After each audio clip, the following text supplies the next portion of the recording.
Hi friends, எல்லோரும் எப்படி இருக்கீங்க? நல்லா இருப்பீங்க. பேசும் கிரகங்களிலிருந்து உங்கள் நித்யா ராஜேந்திரன். ஃப்ரெண்ட்ஸ், அதாவது இப்போ சும்மா சொல்கிறியா, பொய் சொல்கிறியா அப்படின்னெல்லாம் கேட்குறக்கு ஒரு விஷயம் வச்சுருக்காங்க. உருட்டு அப்படின்னு சொல்லுவாங்க. ஓகேங்களா? நீங்கள் நிறைய பேர் கேட்டிருப்பீங்க. அதாவது சும்மா உருட்டாத, சும்மா பொய் சொல்லாத அப்படின்னு சொல்கிறோம்ல, அதுக்கு சும்மா உருட்டாத அப்படின்னு சொல்லுவாங்க. ஆனால் அந்த பொய்ன்னு சொல்கிறது கூட இப்போ சாதாரணமாக போயிடுச்சு. நிஜமாகவே உருட்டுறது அப்படின்னா என்ன அப்படின்னு நான் இப்போ ஒரு வீடியோ போடுறேன், பார்த்துக்கோங்க. அதுதான் ஃப்ரெண்ட்ஸ், உருட்டிலும் உருட்டு மகா உருட்டு அப்படின்னு சொல்கிறது. அப்படியெல்லாம் உருட்டுறாங்க. ஏன் இந்த மாதிரியெல்லாம் சொல்கிறாங்கன்னு தெரில. சாதாரணமாக ஜோதிடம் சொன்னால் போதும். அதாவது இருக்குது, சனி செவ்வாய் காம்பினேஷன் அப்படிங்கிறதெல்லாம் இருக்குது, இல்லாமல்லாம் இல்லை. ஆனால் அது சாதாரண சனியும் செவ்வாய், சனினா என்னமோ மோசமான கிரகம் மாதிரியும், செவ்வாய்னா என்னமோ பழி வாங்குகிற கிரகம் மாதிரியும் ஏன் இந்த மாதிரியெல்லாம் பேசுகிறாங்கன்னு தெரில. நீங்கள் இதை கேளுங்க. கேட்டதுக்கப்புறம் நம்ம இன்னும் நிறைய விஷயம் உங்களுக்கு சொல்கிறேன் ஃப்ரெண்ட்ஸ். ஏன்னா ஒரு சனி செவ்வாய் சேர்ந்துருக்குன்னு வச்சுக்கோங்களேன், பக்கத்து வீட்டில் கொள்ளையடிக்கப்படும், அந்த தெருவில் கொள்ளையடிக்கப்படும், அவங்க அந்த இடத்துல இருந்து அவங்க தாண்டி போகிறப்போ பாம்பு பிளாஸ்ட் ஆகும். எப்போவுமே இல்லை, ஒரு ஃப்ளைட் க்ராஷ் ஆகுறது. இந்த மாதிரி சனி செவ்வாய் காம்பினேஷனில் இருக்கிறவங்க இருக்கிற இடத்துல இருந்து அவங்க இருக்கிற வரைக்கும் எதுவும் ஆகாது. அவங்க அங்கே மற்றவங்களுக்கு குடும்பத்தில் இருக்கவங்க ஜெயிலுக்கு போகிற அமைப்பு, கொலை செஞ்சுட்டு போகக்கூடிய அமைப்பு, இதெல்லாம் சனி செவ்வாய் காம்பினேஷனில் பிறந்தவங்களுக்கு, சனி செவ்வாய் காம்பினேஷனில் ஜாதகத்தில் இருக்கவங்களுக்கு இந்த மாதிரி விஷயங்கள்லாம் நடக்கும். நம்ம சொல்கிறோம் இல்லையா, யாருடைய கர்மா, யாருடைய இதில் நம்மளுக்கு இப்படிலாம் நடக்குதுன்னா அந்த குடும்பத்தில் யாருக்காவது அப்படி இருக்கும். அப்படி இருக்கவங்கள கொஞ்சம் தள்ளி வைக்கிறது, கொஞ்சம் பிரிஞ்சு வாழ்கிறது. ஸோ இதெல்லாம் நம்ம அக்செப்ட் பண்ணி தான் ஆகணும். இது பக்கத்தில் இருந்தால் எப்படி ஒரு நெருப்பு நம்மளுக்கு பக்கத்தில் இருந்தால் அந்த அனல் தெரியுமோ, அதே மாதிரி தான் இதுவும்.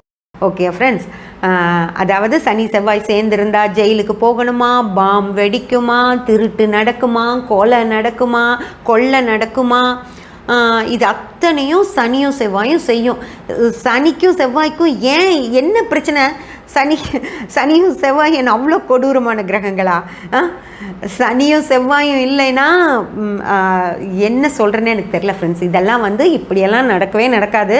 இதெல்லாம் சும்மா நம்மளை பயப்படுத்த, ஏதோ சனி செவ்வாய் அவங்கள பற்றி எல்லாமே அவங்களுக்கு தெரியும் அப்படின்ற மாதிரி.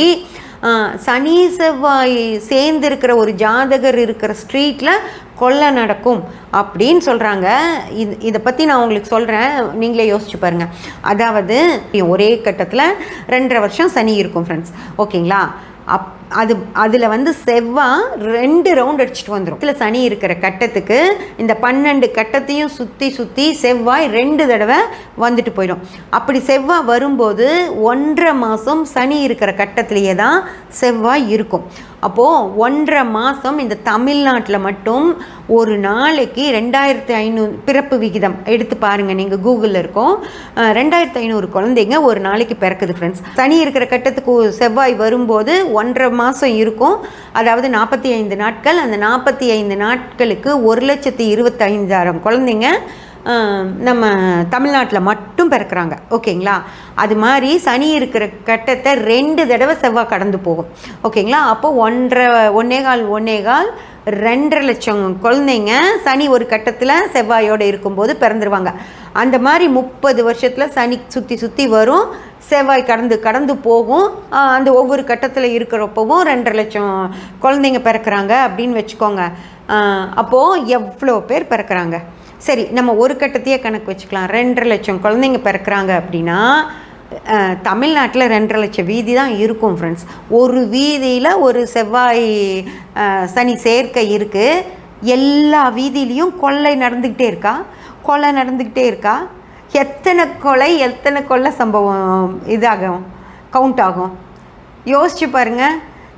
இதெல்லாம் யோசிச்சுட்டு தான் உருட்டுறாங்களா, இல்லை வாய்க்கு என்ன வந்தாலும் பேசலான்னு நினச்சி பேசுகிறாங்களான்னு எனக்கு தெரியல.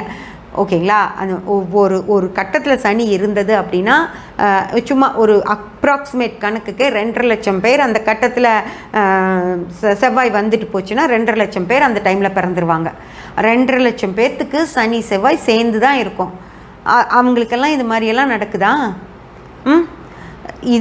ஃப்ரெண்ட்ஸ் ஜோதிடம் சொல்லிட்டோம், நான் வேண்டான்னு சொல்லலை. ஆனால் இந்த மாதிரியெல்லாம் உருட்டக்கூடாது. இந்த மாதிரி உருட்டுறவங்கள கொஞ்சம் தயவு செஞ்சு நம்பாதீங்க. இதெல்லாம் அவங்களுக்கு ஒரு அட்டென்ஷன் வேணும் அப்படிங்கிறதுக்காக போட்டு உருட்டுன்னு உருட்டிகிட்டு இருக்காங்க. இப்படியெல்லாம் இல்லை. அப்புறம் இதையெல்லாம் கேட்டுட்டு தான் எல்லாரும் ஜோதிடம் உண்மை இல்லை, பொய் சொல்கிறாங்க அப்படின்லாம் சொல்லுவாங்க. இந்த மாதிரி ஆட்களால் நல்லபடியாக ஜோதிடம் சொல்கிறவங்களும் சேர்ந்து கெட்டு போகிறக்கான அவங்க பேரும் சேர்ந்து கெட்டுரும். நல்லா சொல்கிறவங்கள பேரை கூட இவங்கெல்லாம் சேர்ந்து கெடுத்துருவாங்க. அதனால் இந்த மாதிரி ஆட்கள்கிட்ட கொஞ்சம் பத்திரமா இருந்துக்கோங்க. அவங்க அப்படியே அதாவது ரொம்ப மிகைப்படுத்தி தான் சில விஷயங்களை சொல்கிறாங்க. சனி செவ்வாயெல்லாம் கொலை பண்ணுறதோ கொள்ளையடிக்கிறதோ அந்த மாதிரி கிரகங்கள்லாம் கிடையாது ஃப்ரெண்ட்ஸ். பாம் வெடிக்கிற கிரகம் கிடையாது. சனி செவ்வாய் மிக நல்ல கிரகங்கள் தான். சிறப்பாக சில ஜாதகங்களில் சனி செவ்வாய் தான் அவங்களுக்கு வாழ்க்கையை கொடுக்கும், செல்வத்தை கொடுக்கும். அந்த மாதிரி சனி செவ்வாய் சேர்க்கை தான் செய்யும். அதனால் இந்த மாதிரி சொல்கிறதையெல்லாம் தயவு செஞ்சு நம்பாதீங்க. ஜோதிடத்தில் இப்படியெல்லாம் கிடையவே கிடையாது. Thank you friends. சப்ஸ்கிரைப் பண்ணி பெல் பட்டன் ப்ரெஸ் பண்ணி வச்சுக்கோங்க. அப்போ தான் நான் போடுற எல்லா பதிவுகளும் உங்களுக்கு கிடைக்கும். லைக் பண்ணி ஷேர் பண்ணி கமெண்ட் பண்ணிங்கன்னா எனக்கு சப்போர்ட்டிவாக இருக்கும். Thank you friends.